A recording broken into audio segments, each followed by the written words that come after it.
You have these non-profit organizations showing is, that kid that was, I don't even know what they said, that kid in Africa. My first question is what part in Africa? But, is going through this specific issue or illness. You can help this kid by $2 a day or $20 a day. So what we're going to be looking at is the misconception of disease risk. So essentially, one of the main misconceptions is that Africa is a country that is inundated with the HIV and AIDS pandemic, the outbreaks of Ebola fever, malaria, tuberculosis, and basically serious problems that need the world's attention to find vaccines and cures for. So that is the misconception. Now the question that we're going to, as we do it, we're going to go straight to the panel, is as a person from or born in an African country, what is your personal experience with these diseases, which include HIV, outbreaks of Ebola fever, malaria, and tuberculosis? And how does it affect the citizens in the country that you're from? Anybody can talk. So in South Africa, we have had cases, a lot of cases for different diseases, but one that I'm pretty sure a lot of us in this room know South Africa for is HIV and AIDS. HIV and AIDS has been a real huge problem, and just in 2010, over 280 people died because of AIDS. And people continue to, to contract HIV and AIDS. HIV, it's AIDS. My personal experience with how people view it, first of all, is that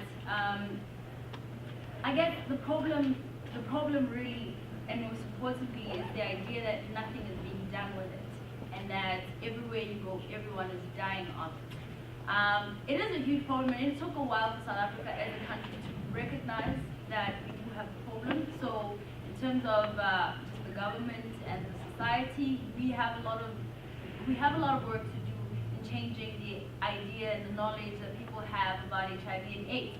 But I remember talking to a friend of mine, and we were just talking about the idea that HIV and AIDS is known to be, South Africa is known to be the home of HIV and AIDS. And my problem with that is that because it's being covered as one of the things that has been happening in South Africa, nobody's doing anything about it, it became the home of it. It didn't become something that happened to South Africans and we didn't know how to deal with it at first, or anything of that sort. So for me, I think my personal experience with just that disease is that, we took a while as a country to kind of understand that we have a problem. We took a while to give out treatment. And some of the coverage that, we have is true, Another problem, that I have with how we get angry as Africans about the coverage is that we don't want to recognize that some of the wrong things that are covered are really true, They're things that are happening and they're things we have to deal with. As much as we'd like the Africa that has progress reported on, that has things like cures and things like scientific research being covered, there are things that are hard to deal with that are covered, and that's okay and that's all right. But I think because, like we've heard a lot of throughout the videos, because only one side tells the story, we always hear about South Africa being the home of HIV and AIDS, and not how it is contracted, how it's spread, how people are dealing with it right now, the programs that are happening to change that. And my grandma used to always say that, the conqueror would always tell the story of the conquered. And in this context is the fact that, not that I'm saying we're conquered as Africans, I'm saying that because we don't have as much power, as much influence, the West tells our story all the time. And to me, the idea of HIV and how it and how South Africa has become home to HIV and AIDS is as a result of us never having told our story, never having told our journey with the disease, and the fact that we're doing something about it and we're changing, and as a people, we see a way forward.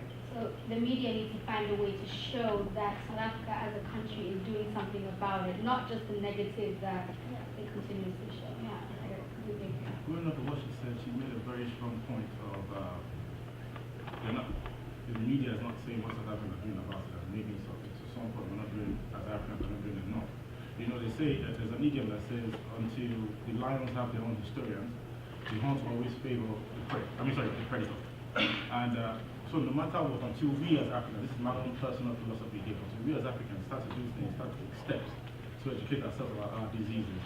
You see, the problem with all these diseases, it's there. And it is caused by poverty, it is facilitated by ignorance. Point blank simple. What do I mean by that? How do you tell, let's talk about malaria. Believe it or not, malaria is still the biggest killer in the world. Still kills more people than HIV. So how do you tell someone who makes 10 cents a day to buy a mosquito net that costs him $3? That's a big investment for someone who makes 10 cents a day. Moving on from that, we need to do our job. There's a union actually between South Africa, Kenya, Nigeria, Ghana. They have this TV show called Sugar. A lot of people watch that. But do people know that most of the companies that sponsor sugar are actually world organizations that are owned by South Africans and Ghanaians and Nigerians to help raise money for HIV awareness, or to help raise money for what's it called, juvenile education in Africa. These are things, and these are resources that we need to employ more in our continent. You see, we can always sit back and say somebody's not covering us well, but until we start to cover ourselves, everybody's always going to see me as a reflection of what I think about myself, and that depends on how I carry myself. So we talk about malaria, we talk about HIV.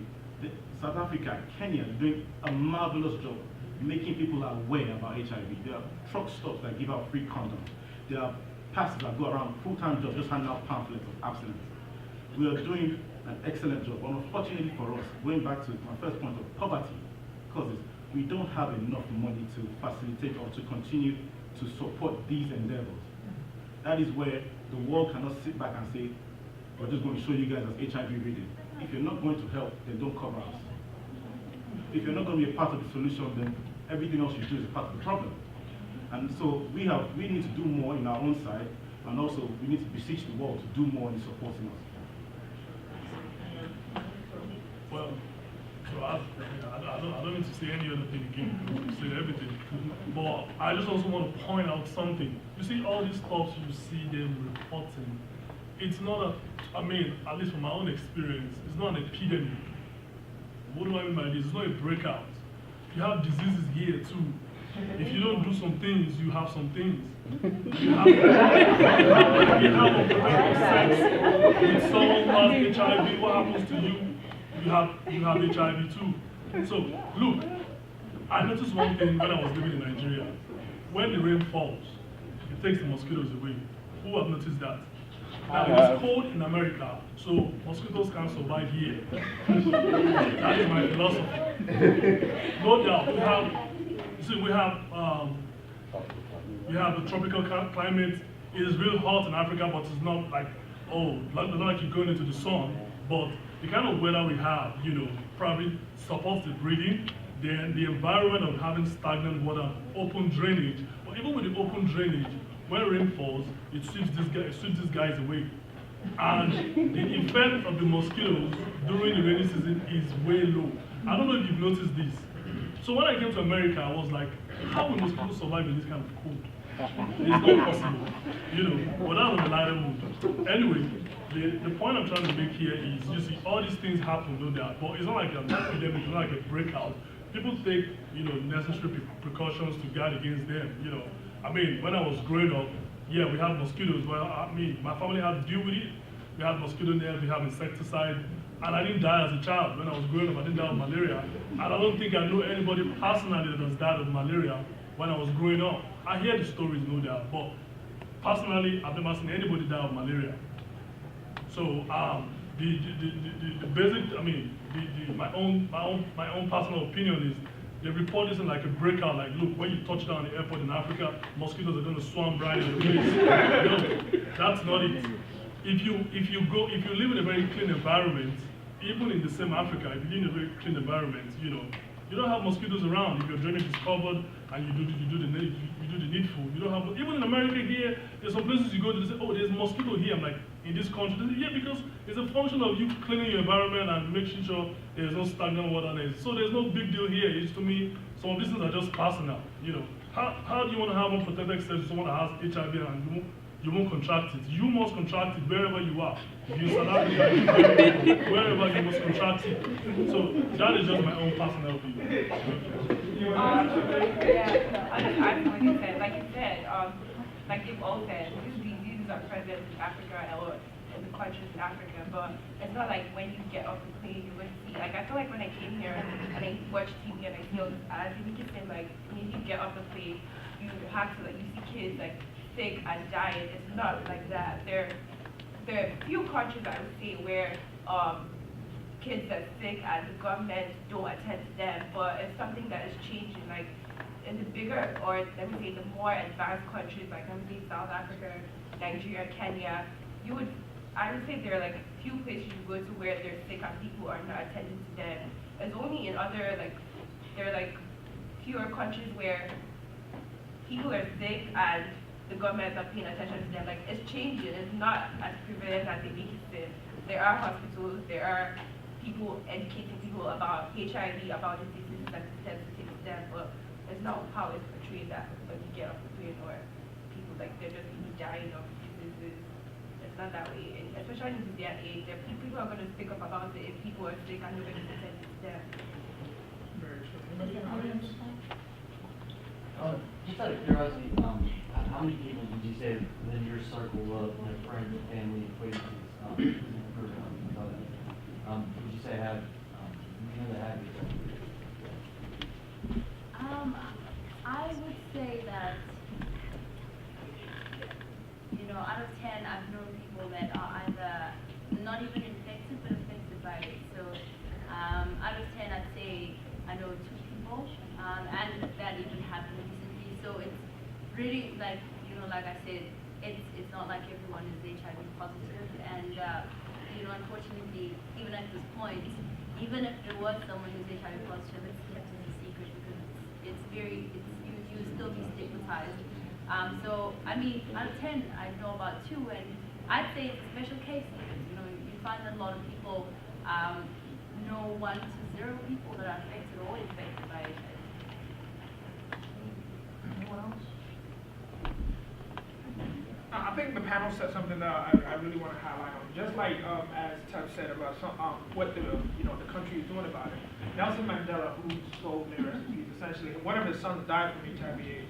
Being such a public figure that he was, he still stepped out of bounds and announced that his son died of HIV/AIDS, just to bring that awareness that is something that can happen to each and everybody. So the country and the countries where these sort of issues are, they have their ways of going about it. Maybe it might not line up to how America, how we see it in America, like, oh, you guys should be doing more, but they're doing their best to ensure that all these things that have been mentioned has some way of making up for it. But at the end of the day, though, Magic Johnson got a lap dance from Michelle on TV. We all know Magic Johnson, don't we? Look it up. Destiny Child, I'm gonna cater to you. He got a lap dance. But we know what's wrong with Magic, So that's just my thing. That is my thing, don't mind that. All right, we're gonna carry on. One of the questions that one of the misconceptions also is poverty stricken. I have never seen a nice African house on a national television in America. I'm gonna tell you that. But my house in Ghana is bigger than my house that I live in now. It's kind of sad, but that's what it is. So we're gonna throw this down. One of the main misconceptions is that the world's largest concentration of refugees and displaced. Huge slums filled with poor people and pictures of dying children fail to analyze the globalized nature of African poverty. So the question that we're going to throw to our panelists: how do you define the level of poverty in your home country or other countries that you visited? And our sub-question is there absolute poverty, and the key word is absolute poverty, as portrayed by the media in an African country